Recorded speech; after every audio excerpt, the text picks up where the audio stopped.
So guys, before we get started, don't forget we do have that amazing discount code thanks to Tier 0 Games going on right now. And all you have to do is put in ZW Games 5 to get 5% discount on your total order at tier0games.com. The links will be in the description below. What's up YouTube, Dad here from Zephyr Games, bringing you today a brand new update to Time Thieves. Now, as you guys requested, thanks to our poll, I have made this a pure with a minor engine in it to help it extend and get to its rank 4 plays.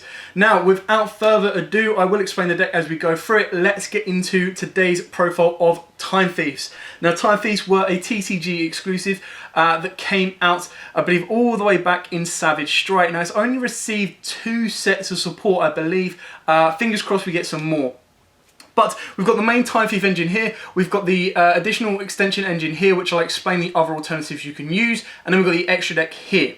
So the options that I provided you guys with was a Chaos version, which basically in space of this engine here, you use a Light Sworn engine because then it gives you the light attributes into the graveyard that you can then use and abuse for your Chaos monsters as well. With that said and done, let's take you through the main deck. Now, the main deck is pretty straightforward for Time Thieves to keep it as pure as we possibly can. So we do play triple Time Thief Winder, triple Time Thief Beazle Ship, triple Time Thief Regulator, and double Time Thief Chronocorder. Now, I actually cut this one down because I wanted to keep it to 40. If you want to make it a little bit more and say that it is pure and uses 99% of all the available, well, it uses 100% of the available Time Thief cards, but you want to make sure that it uses 100% of playsets of everything, then you can bump this back up to 3. But the reason this is cut down to 2 is it's the less required one. So during your opponent's battle phase, you can tribute this card. The next battle damage you take from an opponent's monster attack this turn is inflicted to your opponent instead. Now, it's a little bit slow in what I'm going for with this build, which is why it's only at 2. And then if it's in the graveyard and an XYZ monster you control leaves the field because of a card effect, you can special summon this card but banish it when it leaves the field. So it's okay, it's not great, which is why it's the one at 2. I'm going to put these over here as the extender. Then we move on to the spells for the Time Thieves. Now we play triple Time Thief Startup. This one is a quick play that lets you special summon a Time Thief monster from your hand. During the main phase, you can banish this card from the graveyard, then target 1 Time Thief XYZ monster you control. Attach 3 Time Thief cards of different types, 1 monster, 1 spell, and 1 trap from your graveyard to that monster as material. Now the second effect is going to be very, very specific because of the amount of spells, Time Thief spells, and traps we control. Because it has to be specifically 3 Time Thief cards, it takes a bit of build up to get that second effect off. So what you're mainly going to be using this for is its first effect as an additional special summon of a Time Thief card to extend your board and then turn your like 1 rank 4 into like double rank 4 or triple rank 4 kind of plays. Now if you want to go more rank 4 spam, again that's where the engines change and it goes away from a pure version of Time Thief and you actually cut all of this down a little bit and bump up dangers, you bump up any kind of rank 4 spam engine you have. Now there was a brand new card that came out in Eternity Code. I think it's like something Exceed. I can't remember the exact name off the top of my head, but the idea is when you link summon, you special summon to a zone the link monster points to, and then special summon another copy of itself from the deck, and they both become level 4s. Now the reason I haven't included this as a proxy in this deck is purely because it relied more on the link factor of the deck. Now the link factor of the deck isn't heavy, and I'll show you what we do use when I get to it, just to kind of keep it on the balance between rank 4 spam and keeping Time Thieves doing what they're doing. I then played double Time Thief Hack. This card's insane, I actually really like it. I've bumped it up since my last profile, which I played it at 1, purely because it protects all of your XYZ monsters. So during the turn they are special summoned, XYZ monsters you control cannot be destroyed by your opponent's card effects. Also, your opponent cannot target them with card effects. You can target 1 face-up XYZ monster you control. It gains 300 attack for each material currently attached to it until the end of this turn. And if it does and also has a material that is owned by your opponent, it can attack directly. So it gives it a nice little extra bit that allows them to attack directly. So like Time Thief Reader can start attacking directly as well. Then you want your effects to go off, so we do play triple Call by the Grave. You need to make sure you're stopping them ashes on your double or nothing plays, and you need to make sure you stop them on your search plays as well. For the traps, we play triple Phantom Knights of Shade Brigadine just because it's a free extender. It gives your Time Thief Redoer a bounce ability, quick play bounce ability during your opponent's turn.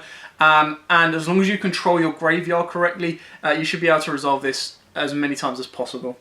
And then for the final Time Thief trap cards, we've got the one Time Thief Flyback and the one Time Thief Retrograde. Retrograde is your searchable counter trap that while you control a Time Thief XYZ, you negate the activation, and if you do, you attach that card you negated to that Time Thief XYZ as material. So it's an okay card, but you know, it does have its restrictions, which is why it's only at 1. Flyback actually got cut down to 1, purely because so you target one Time Thief XYZ you control, attach one Time Thief card from your hand or deck to it as a material. You can banish this card from the graveyard, then target one Time Thief XYZ monster you control, attach one card from your opponent's graveyard to it as material. Now arguably you can easily bump this up to 2 should you wish. I've kept it at 1 just so that I can balance out and keep it as a 40 card deck. If you want to bump it up to 41 or 42, that's one of the first cards that I would go to bump up. And you could probably take out a Shade Brigadine, but I've kept that at 3 because I want to make sure the consistency is there for it. So that's it for like the Time Thief engine that I would say, no matter what, these are the cards you would play if you want to have the majority of your deck be a Time Thief deck. Moving on to the extenders, we start off with double Perform Age Hat Tricker, purely because the whole idea of this deck is to have level 4s on board. So to have more monsters or 2 monsters on board, this is just a free summon that helps extend, and like I said, turns your 1 XYZ into like 2 XYZs or 3 XYZs, so it gives you the ability to extend. Then we play the Danger Engine. Now the Danger Engine, we play triple Danger Mothman, 1 Chupacabra and 1 Jackalope. Now purely because we only want the 4s in here for the rank 4 kind of extension of the deck. The Jackalope summon is probably the worst one that could happen to it. You actually want it to be discarded more times than not, just to get you that additional level 4 out of the deck. And this is probably one of the best engines to help you extend your certain level going into your XYZ plays.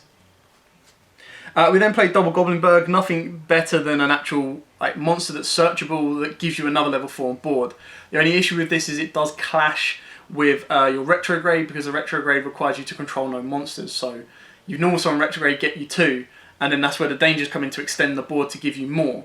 And now that we're no longer locked under an extra monster zone, you actually have the ability to put your rank 4s wherever you want. The one Rotor to search out your Jackalope.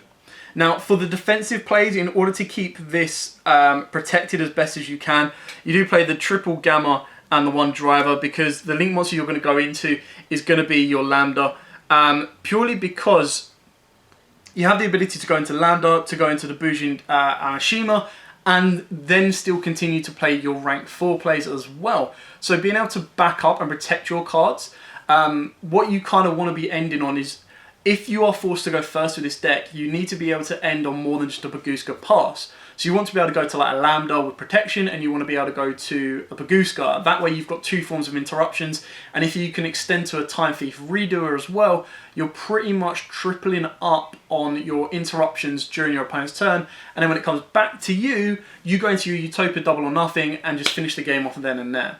I do also play a nice little tech in the extra deck that can help you not just double or nothing. If your opponent's got like 6 monsters on board and none of them are like in a position to be double or nothing, we do play another monster in the extra deck that goes, cool, I'm going to wipe all of those, and then I'm going to let all my other cards attack and just finish the game off. So then we play the 1 Nibiru, which probably put in everything, because you do actually play Granite in the extra deck to search it, and then of course the double or nothing. So these are probably going to be guarantees to go in there, and then the other engine is just something that you can look at. Now, just before we move on to the extra, I'm going to make an honourable mention of the next engine that that can be played as well. And I'm also going to do a shout out of this mat as well. So this is the mouse mat for an Eternity Code sneak peek, basically. And if you saw our Eternity Code box opening, if you haven't, go check that out. Amazing. I'm sorry that I rushed it. I was under a bit of pressure and I was excited to do it. I will keep that in mind to make it slower next time. But you can actually be within a chance to win this mat, which is very exclusive. Only came out into the UK and the European areas, so there's only like 1 per TO, and the promo card, which was, if I can reach it without tendering for it, the ultra rare Malice Lady of Lament. Again, it came as a super rare, so this is higher rarity you can get for that card, and only 4 of those were given to TO, so again, they're very, very limited. So check out that opening to find out how you can win that yourself as well, and it is open worldwide, so even if you haven't got the decks yet, or haven't got Eternity Code yet, or want early access, I'm also going to give out Eternity Code packs, then you can get hold of those as well. So the honourable mention goes to probably the most hyped engine right now, and that is the Dododo Go Go Go engine. Now most people are playing the engine as Triple Dwarf, Double Gigaias or Triple Gigaias, 1 Giant, 1 utopic onomatopoeia, and then triple onomatopoeias and double onomatopoeias. Now the reason this engine is being used and abused is mainly in Adamantians right now, but as a general rule or a general deck, this can work really, really well if you have the ability to special summon more cards. So the idea is you use pick up, search out your Impera. Impera discards a card to search out 2 of these, and the 2 you search is the Dodo Dwarf and the Utopia, because the Dodo, which is a very common misconception, can't summon a go from hand. So these ones he can't summon, but because Utopia counts as all of them, he can summon that. Your Utopia can then summon the other pieces, 1 of each. So it doesn't have up to 1 of each. It doesn't have to be exactly 1 of them. So if you were just to normal summon your Onomatopoeia, you could summon out 1 Go and 1 Dodo Dwarf. That straight away from a normal summon gives you 3 level 4s. It does lock you into XYZs, but in this deck, what does it matter? That's what you want to do. So the idea is that late game Go Giant can bring 1 back from the graveyard. Go Gaius, if you special summon a Go monster while it's in the graveyard, you can special summon it, but you can't conduct your battle phase. Dodo is if you control another Go monster, it can special itself from the graveyard but banish it when it leaves the field. So again, it's all about additional extension to the board of rank 4 or level 4 monsters. Now, it's more specific, like I said, in the Adamantian deck, but it is just an honourable mention to say this engine can be very, very good if used in the right ways for a deck like Time Thieves as well. Now moving on to the extra deck. So we only play 4 link monsters. This can be adapted to personal preference, and the rest is all XYZs because that's just kind of what we want to do with Time Thieves. So the link monsters we play is the 1 Lambda. Quite straightforward on self on that one. That's just another form of protection and interruption, and it lets you thin your deck. It sucks to open up Driver, but being able to play Lambda and being able to drop the cards even when you control monsters can be very, very painful for your opponent to try and deal with, especially when they're dealing with a redoer that's going to bounce a card and a Baguska that's going to shift everything into defense. So if you balance them correctly, obviously you're not going to have Baguska and Time Thief on the board at the same time. You balance them correctly, you're going to have to interrupt them. And there's also another spicy XYZ that I play in the extra deck, which gets involved with the brand new set Eternity Code. So when we get to it, I'll explain it.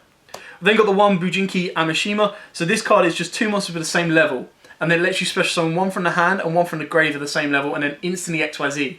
So it lets you gain 1 back from the graveyard and special 1 from the hand. So when you have trouble getting those monsters out, as long as you use 2 monsters with the same level, you can make this. So it's another form of XYZ with bringing back materials. So if you have like dangers and you can extend, you then use those until you've all extended out, make Amishima, and then Amishima gives you another XYZ to put on top of your already built board. We've then got the 1 Nightmare Unicorn, just to have a link free to kind of disrupt your opponent and build up on. And the final link monster is the 0 Boros. This can be a Boros Sword if you want. I did consider putting an IP Masquerena in as well as another form of disruption, which you can easily do. But the 0 Boros I put in here because it requires 2 effect monsters. And when you put your Time Thieves in here, the idea is if you special summon to a zone it points to, you banish it, but then you chain the Time Thief Redoer's effect to get rid of it, and then it comes back. So you're never actually losing a lot. The idea is that you're going to control the board with your quick play spells of your Time Thieves and just kind of use it that way. So it's another form of a boss monster. Doesn't need to be used, but it does give you another defensive kind of play. So that's it for the link monsters. Now onto the XYZs. This is what the deck is all about. So we'll go through the spicy or the normal Utopia into Utopia double package.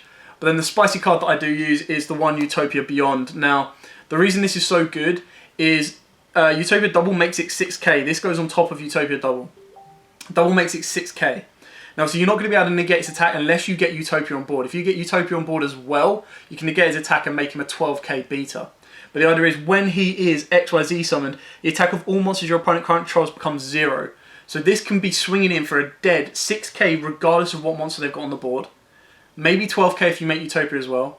But it also means that if you've built up a board of other XYZs that are like, right, they're all 3k, I can't get past them, you make Utopia Beyond and it means all of your monsters can attack. And it's like, okay, cool, now it's a free-for-all and it's back in my favour. So again, it doesn't have to be used, but it's a little tech that I like to play. We've then got the 1 Abyss Dweller and the double Time Thief Redoer alongside this single Time Thief Protruder. Obviously all kind of self-explanatory with Time Thieves, is kind of what you want to run.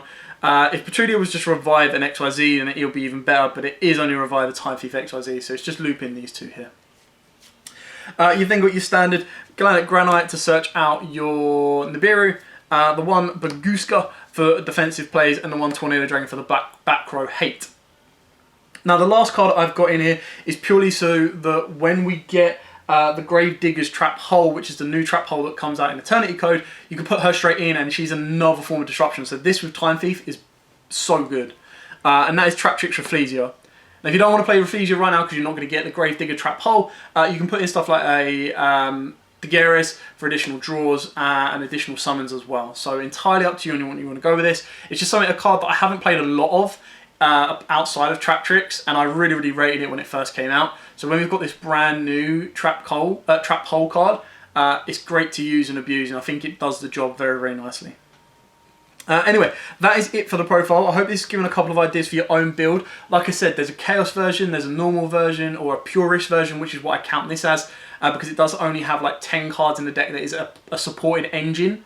And if you wanted to make it pure, you can really struggle, because all the other cards you would play in the space of the 10 that let you extend the rank 4s would all be like trap cards or spell cards that are going to slow your game down, which is not what you want.